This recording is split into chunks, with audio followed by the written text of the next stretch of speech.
दिल्ली के झोपड़पट्टी में डीएम साहब की गाड़ी आके रुकती है। डीएम साहब गाड़ी से निकलते हैं, उसके पीछे पीछे ड्राइवर और बॉडीगार्ड भी निकलता है। डीएम साहब एक गली में घुस जाते हैं क्योंकि गाड़ी जो थी गली में नहीं जा सकती थी। डीएम साहब एक गली से दूसरे गली, दूसरे गली से तीसरे गली फटाफट स्पीड में चलते जा रहे थे। जैसे उन्हें लग रहा था कि पूरा रास्ता मालूम हो और बरसों से वहाँ रहते आ रहे हैं।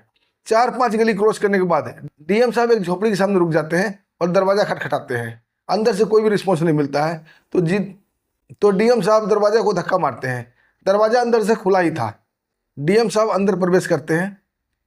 वहाँ देखते हैं कि एक टूटी चारपाई पर मैले कुचेले बिस्तर लगा हुआ है, उसके ऊपर एक लाचार बूढ़ा बीमार होकर लेटा हुआ है और कृष्णा कृष्णा की रट लगाए हुए है। उसको देखते ही डीएम साहब दौड़ के जाते हैं। अब बोलते हैं, बाबा मैं आ गया। वो बूढ़ा लाचार आंखें खोलता है। उसकी नज़र जब डीएम साहब पे पड़ती है, उसके चेहरे पे चमक आ जाती है। बूढ़ा बोलता है, बेटा तुम आ गए, अब मैं सुकून से मर पाऊंगा। डीएम साहब उसे बोलते हैं, बाबा ऐसी बातें मत करो, आपको भी बहुत दिन जिंदा रहना है, नहीं तो मेरे बच्चे को दादा का प्यार कौन देगा। और यह कहकर डीएम साहब उस बूढ़े को गोद में उठा लेते हैं और लपकते हुए अपने गाड़ी की तरफ भागते हैं, उसे हॉस्पिटल ले जाने के लिए। दोस्तों, आखिर वो बूढ़ा लाचार कौन था जो डीएम साहब पैदल चल के इतनी दूर से आए हैं? आइए दोस्तों, पूरी कहानी जानते हैं विस्तार से। नमस्कार दोस्तों, स्टोरी बाय संदीप में आपका स्वागत है। दोस्तों, ये कहानी बिहार के एक छोटे सी गांव की है, जहां सुरेश बाबू अपने परिवार के साथ रहते थे। उनकी खेती बाड़ी थी, वही किया करते थे, छोटा मोटा किसान थे। उनका एक बेटा था कृष्णा। वो उसे दिल जान से प्यार करते थे।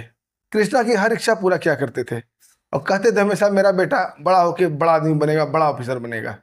दोस्तों, एक दिन किसी दुर्घटना में सुरेश बाबू और उनकी पत्नी दोनों चल बसते हैं। अब कृष्णा अनाथ बेसहारा हो जाता है। इसे सहारा देते हैं उसका चाचा, जो सुरेश के भाई थे। लेकिन चाचा अच्छे स्वभाव के नहीं थे और उनकी वाइफ भी अच्छी स्वभाव की नहीं थी। दोनों कृष्णा को पाल तो लेते हैं, लेकिन एक नौकर समझकर। बचपन से ही उसे घर का सारा काम करना पड़ता था, खेतों में भी काम करना पड़ता था। वो दोनों कृष्णा को खाना पीना भी ठीक से नहीं देते थे। फिर भी कृष्णा को कोई मलाल नहीं था। वो सारा काम करते हुए अपना पढ़ाई लिखाई करता था, स्कूल जाता था, आता था। जैसे तैसे करके दोस्तों लड़ झगड़ कर कृष्णा ग्रेजुएशन कर लेता है। उसके बाद उसके चाचा चाची कह देते हैं कि अब तुम्हें पढ़ने की कोई आवश्यकता नहीं है, कोई काम धंधा करो और हमें कमा के दो। लेकिन कृष्णा आगे पढ़ना चाहता था, लेकिन उसके चाचा चाची साफ मना कर देते हैं। हालांकि उसके चाचा चाची कृष्णा के सारी संपत्ति हथिया लिए थे। उसके पिता की जो संपत्ति थी, घर था, खेत था, सब कुछ उन्होंने अपने कब्जा में कर रखा था। फिर भी वो कृष्णा की मदद नहीं करते हैं। अब कृष्णा घर छोड़कर भागने का निर्णय करता है और एक रात सारा सामान अपना समेट लेता है। जो भी उसकी किताबें थी उसे एक बोरी में डालता है। सुबह तड़के ही उस बोरी को अपने कंधे पर डाल के लंबे लंबे डग भरता हुआ, खेतों से होता हुआ वो रेलवे स्टेशन की तरफ भाग रहा था। दोस्तों, छोटा सा गांव था, वहाँ कोई रेलवे स्टेशन था नहीं, छोटा सा हॉल्ट था। बहुत सी रेलगाड़ी वहाँ रुका करती थी। कृष्णा फटहाल स्थिति में अपने अमूल्य निधि, जीवन भर की कमाई जो थी उसकी बोरे में थी, उसकी किताबें थी, वो किताबें को अपने कंधे पे लगाए हुए जल्दी जल्दी लंबे लंबे डग भरता हुआ वो हॉल्ट पे आ जाता है और लंबी लंबी सांसें लेने लगता है, जैसे कोई लड़ाई जीत के आया हो। उसके पैकेट में फूटी कौड़ी भी नहीं थी। दोस्तों, जो भी पहली ट्रेन आती है कृष्णा उसमें बैठ जाता है। पहली बार ट्रेन में सफ़र कर रहा था, उसे भी नहीं पता था कैसे बैठना है, कहाँ जाना है। वो एक कोने में दुबक कर बैठ जाता है और अपना अमूल्य निधि जो उसकी किताबें थी उसे अपनी गोद में रख लेता है। उसे बैठे बैठे कई घंटे हो जाते हैं दोस्तों। अब उसे भूख लगने लगी थी। कृष्णा अपने पैकेट से कुछ रोटी निकालता है, जो लगता था कि 2-3 दिन पुरानी रोटी है। उसे वो चबाता है और ट्रेन में ही जो नलका में पानी आता है उसी में पानी पीकर वो संतुष्ट हो जाता है और किताब को अपने सिर के पास रखकर सो जाता है। ऐसे निश्चिंत होकर सोता है दोस्तों, जैसे वो बरसों बाद इतना निश्चिंत होकर सोया हो। कौन सवारी कहाँ उतर रही है, कौन सवारी कहाँ चढ़ रही है, उसे कोई लेना नहीं था। ट्रेन कहाँ रुक रही है, नहीं रुक रही है, उसे कोई लेना देना नहीं था। ट्रेन अपने आखिरी मंजिल में आ जाती है, सब पैसेंजर उतर जाते हैं, कृष्णा सोया ही रहता है। शायद वो अपने जीवन में इतना निश्चिंत नींद पहली बार सोया था। अब जो रेलवे के जो 4th ग्रेड कर्मचारी होते हैं, जो दरवाजा खिड़की बंद करने आते हैं ताकि ट्रेन सेंडिंग में जा सके, वो आते हैं, इस लड़के को सोया हुआ जानकर उसे उठाते हैं, बोलते हैं भाई कहाँ जाना है। अब कृष्णा आंखें मलता हुआ उतरता है और ट्रेन से नीचे आ जाता है। वो टीटी से बचता बचाता कैसे भी करके प्लेटफॉर्म से बाहर आ जाता है। जब बाहर जाता है तो दिल्ली में आदमियों की भीड़ देखकर उसके होश गुम हो जाते हैं। उसे समझ नहीं आता इतने आदमी कहाँ जा रहे हैं और कहाँ आ रहे हैं, क्योंकि दोस्तों दिल्ली में तो कई ट्रेनें एक साथ आती है और कई ट्रेन को एक साथ जाना होता है, सो पैसेंजर आते जाते रहते हैं। इतनी भीड़ देखकर उसे महाकुंभ सा प्रतीत होता है और वहीं पर वो बैठ जाता है। तभी एक बूढ़ा आदमी रिक्शा लेके आता है और बोलता है, बेटा कहाँ जाना है, चलो मैं तुम्हें छोड़ देता हूँ। कृष्णा को खुद ही नहीं मालूम था कहाँ जाना है। वो बोलता है काका मुझे कहीं नहीं जाना, मेरे पास पैसे भी नहीं हैं। उस बूढ़े रिक्शा वाला की अनुभवी निगाहें ताड़ जाती है कि लड़का कहीं से भाग के आया है, लेकिन वो कुछ नहीं बोलता है, चला जाता है। दोस्तों ऐसे करते करते कई घंटे बीत जाता है। अब शाम हो जाती है। शाम को जब रिक्शा वाला अपना काम खत्म करके घर जा रहा होता है तो एकाएक उसकी नज़र वहीं पर पड़ती है जहाँ वो लड़का सुबह बैठा हुआ था। वो देखता है वो लड़का वहीं बैठा हुआ है। वो उसे पहचान जाता है और रिक्शा लेकर उसके पास जाता है। रिक्शा से उतरता है, उसके बगल में जाकर बैठ जाता है। बोलता है बेटा घर से भाग के आए हो? कृष्णा बोलता है हाँ। फिर वो बूढ़ा रिक्शा वाला समझाता है कि बेटा घर वापस लौट जाओ। माँ बाप के डांट का बुरा नहीं मानते। माँ बाप जो भी करते हैं भले के लिए करते हैं। अगर डांटते भी हैं तो तुम्हारे भले के लिए डांटते हैं। घर वापस चला जाओ। तुम गांव से आए हो, दिल्ली में नहीं रह पाओगे। दिल्ली में यहाँ इंसान नहीं रहते, यहाँ मशीन रहते हैं। यहाँ के लोगों के अंदर दिल नहीं है। कृष्णा बोलता है बाबा मेरा कोई नहीं है, मेरे माता पिता नहीं हैं और मैं अब उस नरक में नहीं जाऊँगा। फिर कृष्णा अपनी पूरी कहानी उस बूढ़े आदमी को बताता है कि उसके चाचा चाची ने उसकी सारी ज़मीन जायदाद हथिया लिया और उसे कुत्ते की ज़िंदगी बना दी थी। उसकी ज़िंदगी नरक से भी बदतर बना दी थी। अब वो उस नरक में नहीं जाना चाहता है। बूढ़ा उसकी कहानी सुनकर थोड़ा परेशान हो जाते हैं। कृष्णा उस रिक्शे वाले का पैर पकड़ लेता है, बोलता है बाबा मुझे आश्रय दे दो, अपने साथ रख लो। वो बूढ़ा आदमी भी अकेले ही रहते थे। वो कृष्णा को रिक्शा बैठा कर ले जाते हैं अपने झुग्गी बस्ती में। वहाँ एक छोटा सा रूम था जिसमें बूढ़ा रहा करते थे। उसी में कृष्णा को ले जाते हैं, खाना पीना खिलाते हैं और कृष्णा को बोलते हैं बेटा तुम बहुत थके लग रहे हो, निश्चिंत होकर सो जाओ, कल सारी बातें करेंगे। कृष्णा खाना खाता है और सो जाता है। सुबह जब बूढ़ा रिक्शा लेकर काम पे जा रहे थे सुबह 5 बजे, कृष्णा को उठाते हैं, बोलते बेटा तुम आज आराम करो, मैं जा रहा हूँ अपने काम पे, आके तुमसे बातें करूँगा। खाना बना के रख दिया हूँ, खा लेना। दोस्तों कृष्णा रात को आराम किया, फिर सुबह दिन भर आराम करता है। उसे बहुत सुकून लगता है। जीवन में उसने पहली बार इतना आराम किया था। शाम को बुजुर्ग व्यक्ति आते हैं और उसके बाद बैठ जाते हैं उसके पास। बोलते हैं हाँ बेटा अब बताओ तुम्हें क्या करना है, कैसे करना है। कृष्णा बोलता है बाबा मुझे पढ़ना है, मुझे कोई काम दिलवा दो, ऐसा काम दिलवा दो जिसमें मैं पढ़ भी सकूं। बूढ़ा आदमी काफ़ी अनुभवी थे, बहुत दिन से वो रिक्शा चला रहे थे दिल्ली में, बहुत लोगों को देखे थे। वो बोलते हैं बेटा तुम्हारे लिए एक ही काम यहाँ पे है, तुम रेलवे स्टेशन पर अखबार बेचा करो, सुबह सुबह मेरे साथ चलो और वहाँ पेपर बेचा करो, उसमें अपनी मर्जी का काम है, जितना देर चाहोगे उतना देर करोगे, अपने घर आ जाना।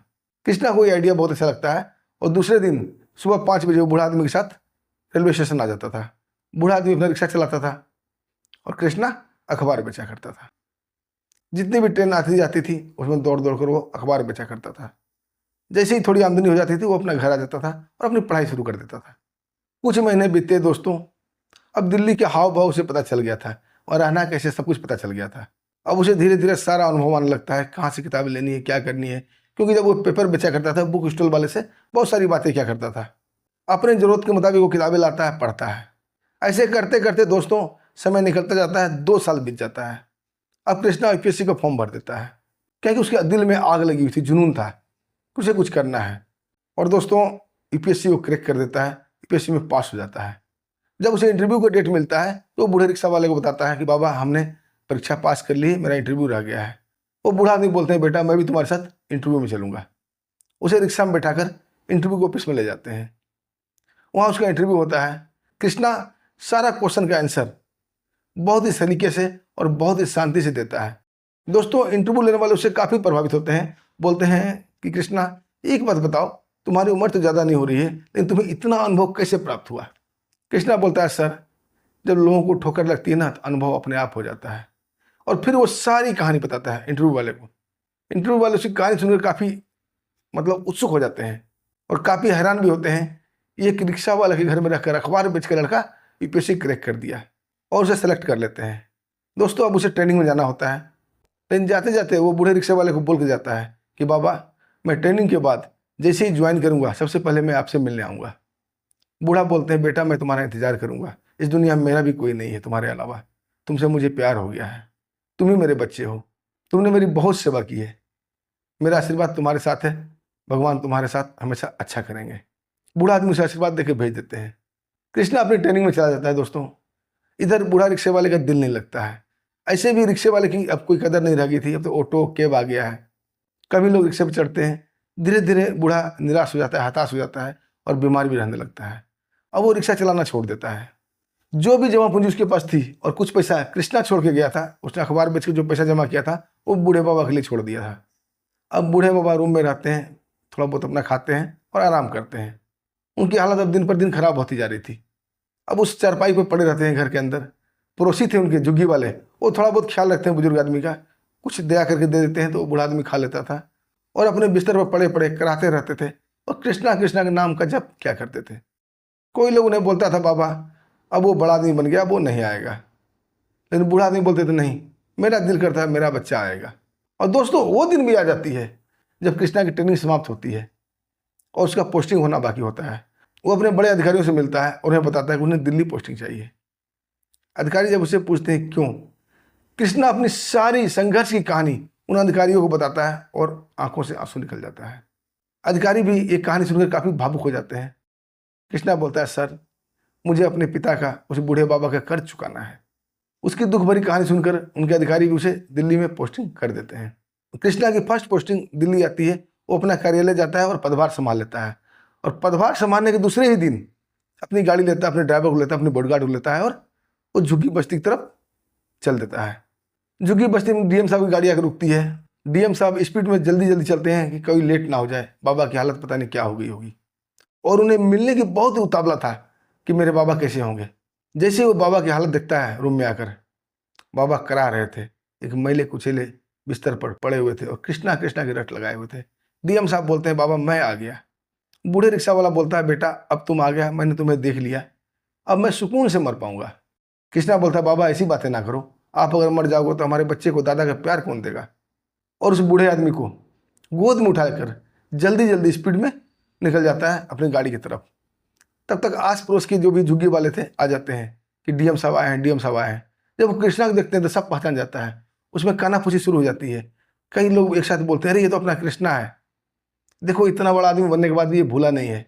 कृष्णा बाबा को अपनी गाड़ी में डालता है, उसे लेकर एक बड़ा हॉस्पिटल में ले जाता है, उसका अच्छा से इलाज कराता है। बाबा स्वस्थ हो जाते हैं। उसके बाद कृष्णा अपने क्वार्टर में उसे लेके जाता है और अपने पिता की तरह उसका सेवा करता है। दोस्तों वो बूढ़े बाबा डीएम साहब कृष्णा की शादी के लिए लड़कियां देख रहे हैं। दोस्तों बहुत इमोशनल कहानी थी। अगर आपको पसंद आई तो वीडियो को लाइक कर दीजिएगा, चैनल को सब्सक्राइब भी कर दीजिएगा। फिर मिलते हैं दोस्तों एक बढ़िया अच्छी कहानी के साथ। तब तक के लिए हमें आज्ञा दीजिए। नमस्कार, जय हिंद।